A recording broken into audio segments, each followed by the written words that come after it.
Head over to miniaturemarket.com where they have thousands of board games at discounted prices and you can sign up for product alerts. Hello my friends, it's the Game Boy Geek here. Today it's all about the lights in Vegas. We're going to be talking about the big tall hotels, the different limos, all the different shows that are there. Today we're taking a look at Welcome to New Las Vegas. This is not an expansion to the popular game Welcome to. This is a standalone sequel to it. So let me show you how it's played and I'll see you on the other side.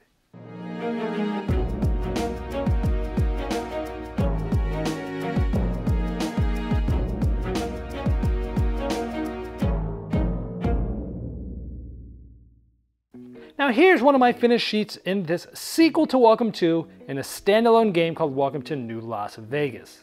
Now much like the original game, you are trying to fill in numbers in ascending order on different streets, but there's a lot more going on. Similarly to the original, you're going to be picking a number and possibly using the ability under that card, and all players are doing this simultaneously, and you can see what abilities are coming up next. So once everybody had put down their numbers and possibly used their abilities, it might look something like this for the next turn. Now as you're placing numbers and using abilities, there's different things you're trying to do. Number one is if you fill in a complete column on any avenue, if you're the first one to do it, you can circle the whole hotel. That's a large hotel. You'll get points for that at the end of the game. If someone else already did that, or someone else after you does it, they'll only be able to get the smaller portion of that hotel, just the bottom half, and that'll be worth less points. We'll go over all the points at the end, but that's one of the things you're trying to do. The other thing you're trying to do is move the limo around. So there's a card of an action ability that's the limo, and that allows you to move that limo from one set of lights, you'll see different lights on the different streets, to another one. So you can move it around, and what you're trying to do is go to the different casinos that have the little red carpets, because there's different types of casinos that will get you a certain amount of points if you pass them and they end up having, they're filled, meaning they're opened at the end of the game. And you're trying to get this limo all the way back to the beginning of the parking lot, or you'll lose some points at the end of the game. Sometimes you'll actually need to construct casinos using this, and by doing that you basically cross out the crane. However, you take some debt on. Later on, if you're able to fill that casino, you'll cross off that debt, because if you have too much debt at the end of the game, you'll lose a lot of points. I'll go over that later. One of the cards is opening up a show, and if you put the number associated with this in a casino that has the show on there, you circle it, because that will help you score points at the end of the game. And on the top row, you'll see these golf courses. This is not recommended for the basic first time you play the game, but as you place things, if you go in order from left to right, you can continue to circle these. But if you went from, like, say here to here, you'd cross these out, and you're trying to circle as many of these, open these golf courses as you can, because those will help you score points as well. But you got to do them sort of next to each other, both left and right. Now everyone gets a separate score sheet. Now these are essentially double-sided, so you have the city on one side and a score sheet on another. So you'll have two full sheets in front of you. One of the things you can do is if you use this ability, is the Inauguration, you simply check the next box on this Inauguration track. This does a couple of things. One is if you have a section full, you can put a box around it and take sort of a bonus action, like adding or subtracting 1 or 2 to the number you selected that round, or using any ability with a number. Or you can actually go twice in a casino next to it, but you have to incur some debt. Again, incurring debt's bad because you might lose up to 20 points if you can't pay the debt back at the end of the game. Now there's different bonuses that will come out each game, like having 3 of the full hotels. If you're the first one there, you'll get 8, and then anyone else there can get 4. Or having 6 or more casinos open that are all even numbers, right, next to each other. First one to do that, such and so on. So there's a lot of these different bonuses that come out, and each game they're going to be quite different. Now the game's going to end as soon as one player finishes the Inauguration track, or a player finishes all their casinos, or someone gets all 3 bonuses. Now the top half is scoring, the bottom half is sort of actions. This simply just tells you what all the abilities do that I've already sort of talked about. And this sort of talks about the sort of end game, or different things, like if you can't place a number, you must check on the Inauguration track and things like that. And this talks about debt that I'll talk about at the end here. Now how do all these different things score? Well, the bonuses are quite easy. If you get it, you'll get the bonus points. You'll write them in here. Then Inauguration. If you're the furthest on the track, you'll get 10 points. If you're second furthest, you'll get 5. If you're third furthest, you'll get 2. Now you notice this has a yellow background, so does a lot of this. One of the cards, the abilities I didn't show you, is the calculator. This allows you to progress through any one of these. Anytime you activate this ability, you cross off the top one in any track, which essentially is going to give you more points in that specific area. You could cross off this, which means first place should be 15 points, then 8 for second, or 0 for third. So that's one way that this scores. Also, whoever is the smallest or has gone the least on this inauguration track will have to circle this and again incur debt, which I'll go over later. Now, the first time you create one of these shows, you pick a side of this column and you exit out, and then you circle the 2 bills on that side. So they're further down on this side, they're less far down on this side. Again, if you don't, and each time you create a casino with a show, you can cross one off. And if you get all the way down, you can cross off the bills once you get that far. Again, paying back that debt, which again, if at the end you might have to pay 20 points for debt. So that's sort of how shows work. This one's obviously a little less risky, but less points. This one is worth more points if you get all the way down. Hotels, this is simply going to say how many large or small hotels you got, meaning if you got a completed column first or after the first player. And again, now this card here in this game, I essentially used this a lot of times, and so each of my circled ones were worth 9 points, and I had 4 of those, so I actually got 36 points from there. This is how many casinos you have odd or even in a row in each of the 4 strips. I had 4 of them here, 2, 2, and 5 here. And if you're the one that has the most in a row, you'll get an additional points, 4, 6, or 8, depending on how far you move down progressing on that track. Now, the golf courses, how many par 3, 4, and 5s that you circled and opened, you'll get a certain amount of points. Starts off with 1, 2, or 4, but again, you can go down these in the progress tracks times how many of those you opened. And then the limo is going to say how many of these types of casinos did you go past that were opened at the end of the game. And again, you can use the progress track to make them worth more. And if you didn't get back to the end parking lot, you'd lose a certain amount of points. So let's talk about this debt. Now, the game starts with one of these bills circled. The basic game, everyone circles 2 more. This tells you how much money you have in the bank. Now, over the course of the game, sometimes you'll have to incur debt. Like I said, right here, I incurred debt by constructing this casino. When you finish it, you cross it off, but here I never finished it, so that's debt I incurred. I incurred some more here, and sometimes you can incur more by taking certain bonuses, and there's other things, like, or coming in last, you'd circle this.